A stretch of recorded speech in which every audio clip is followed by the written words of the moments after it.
ዛሬ ደግሞ የሩዝ ጠላ። ስንቶቻችንን ግን የሩዝ ጠላ የምናውቅ ማለት ነው? ስንቶቻችንን በሩዝ ቆንጆና ጣፋጭ ጠላ እንደሚሰራ የምናውቅ በሩዝና በቂጣ ብቻ ማለት ነው።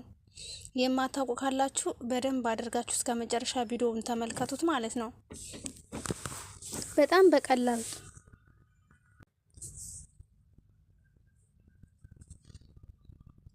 የመጀመሪያው የሚሆነው ሩዛችሁን በደንብ አድርጋችሁ ትቆሉታላችሁ።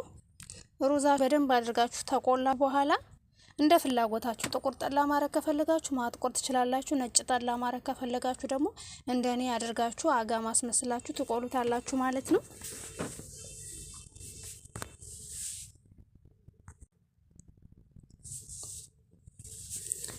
ጤና ይስጥልኝ ውድና የተከበራችሁ የቃና አርሴማ ቤተሰቦች እንዴት አላችሁ?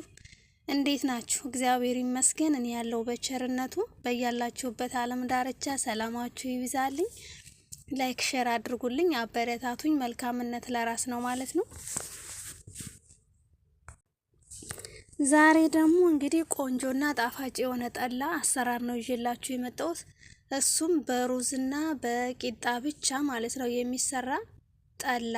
በጣም ጠጥታችሁ ራሱ የማጠግቡትና ቆንጆ ጠላ ማለት ነው። ጄሾና ብቅል ያለው ጠላ ነው የሚመስለው ማለት ነው። ብቻ ግን አሰራሩን ቪዲዮውን እስከ መጨረሻ ድረስ ማየት አለባችሁ ማለት ነው። ቪዲዮውን እስከ መጨረሻ ድረስ ካያችሁት በትክክል ቆንጆ ጠላ እንደምትሰሩ እርግጠኛ ነኝ ማለት ነው። ግን ቪዲዮውን እስከ መጨረሻው ላይክ አድርጉ፣ ሼር አድርጉ ማለት ነው።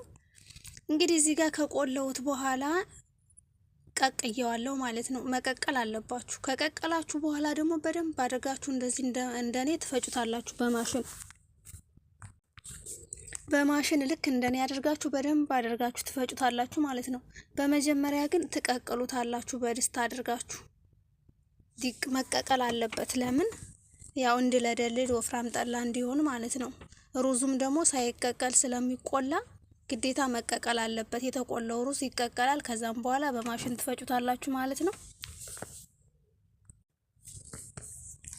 በጣም ቀላል ነው። እውነት ለመናገር በጣም ቀላል ነው ማለት ነው። ይሄን ያክል የሚያደክም አድካሚ ምናምን አይደለም።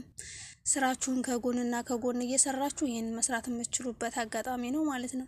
እንደምታዩት በደንብ አድርጌ ላም አድርጌ ነው የምፈጨው። ምክንያቱም ወፍራም ጠላ እንዲሆንልኝ ስለምፈልግ እና ደግሞ ነጭ ጠላ ነው የምፈልገው። ነጭ ጠላ ነው የማደርገው ማለት ነው።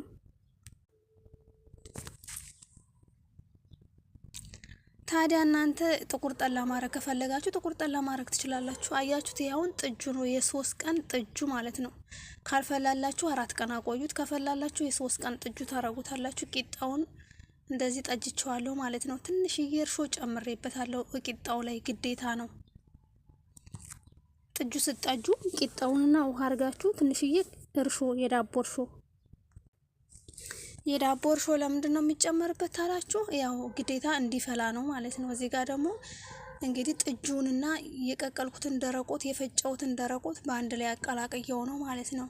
ካቀላቀልኩት በኋላ አሁን መልሼ በዚሁ በፕላስቲኩ ከተዋለው። ምክንያቱም በደንብ ሆኖ ስለሚዘጋ እንዲፈላ ማለት ነው። በድስት ካረጋችሁት አይፈላም።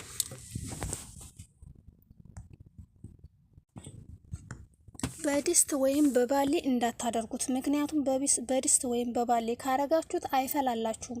ካልፈላ ደግሞ ጠላ አይደለም ማለት ነው። ስለዚህ ጠላ ትክክለኛ ጠላ መስራት ከፈለጋችሁ በእንደዚህ የፕላስቲኩን አያችሁት፣ የውሃው ፕላስቲክ ይሄ በደንብ ስለሚዘጋ በዚህ ነው መሆን ያለበት። ከተዘጋ ደግሞ ይፈላል ማለት ነው። ከፈላ ደግሞ ጠላ ይሆናል ማለት ነው። ምክንያቱም የምንሰራው ጠላ ጄሾና ብቅል የለውም። ገብቷችኋል አይደለም? ጄሾና ብቅል ከሌለው ደግሞ ግዴታ ምንድነው ማድረግ ያለብን? የዳቦ እርሾ እናደርግበታለን። የዳቦ እርሾ ብቻም አይደለም በሚዘጋ ፕላስቲክ እናደርገዋለን ማለት ነው።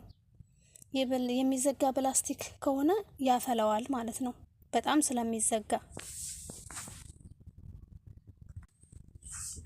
እዚህ ጋር እንደምታዩት መልሻ አቀላቅዬ በፕላስቲኩ እየከተትኩት ነው። እንደነገርኳችሁ ፕላስቲኩ ላይ በጣም ስለሚፈላ መፍላት ስላለበት ማለት ነው። ይሄውን አያችሁ፣ ጥጁ ራሱ በጣም ወፍራም ነው። ጥጁ ድፍድፉን ሲጨምርበት በጣም ወፍራም ሆነ ማለት ነው። ጠላውን ጠጥታችሁ አጠግቡትም፣ ብቻ እናንተ ሞክሩት ማለት ነው። ከዛ ታመሰግኑኛላችሁ። ማርያምን ነው የምላችሁ።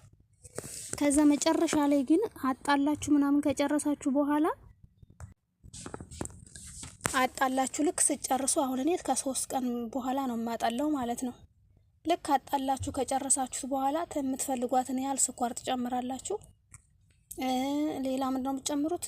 ቢራ ትጨምሩበታላችሁ የምትፈልጉትን ያክል ማለት ነው። 2 ቢራ ብትጨምሩበት በጣም አሪፍ ነው የሚሆነው። ስለዚህ ቆንጆ ጠላ በቀላሉ መጥመቅ ይቻላል ማለት ነው።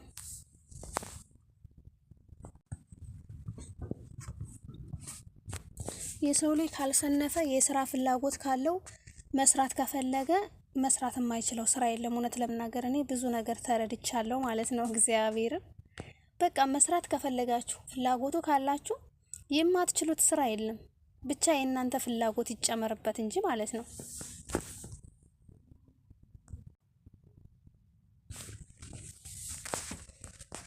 ስለዚህ ላይክ አድርጉልኝ፣ ሼር አድርጉልኝ ከወደዳችሁት። ቆንጆ ጠላ ነው፣ ይሄን ይመስላል ማለት ነው። በቀላሉ እንደምትሰሩት ተስፋ አደርጋለሁ፣ እንደምትወዱትም ተስፋ አደርጋለሁ ማለት ነው። በሌላ በአዲስ ቪዲዮ እስከምንገናኝ ድረስ የሳምንት ሰው ይበለን። እወዳችኋለሁ፣ አከብራችኋለሁ። እንደዚህ ቆንጆ ጠላ መጥመቅ ከፈለጋችሁ ቪዲዮውን እስከመጨረሻ ማየት ግዴታችሁ ነው። አበረታቱኝ፣ ሼር አድርጉልኝ፣ ላይክ አድርጉልኝ። ባይ ባይ።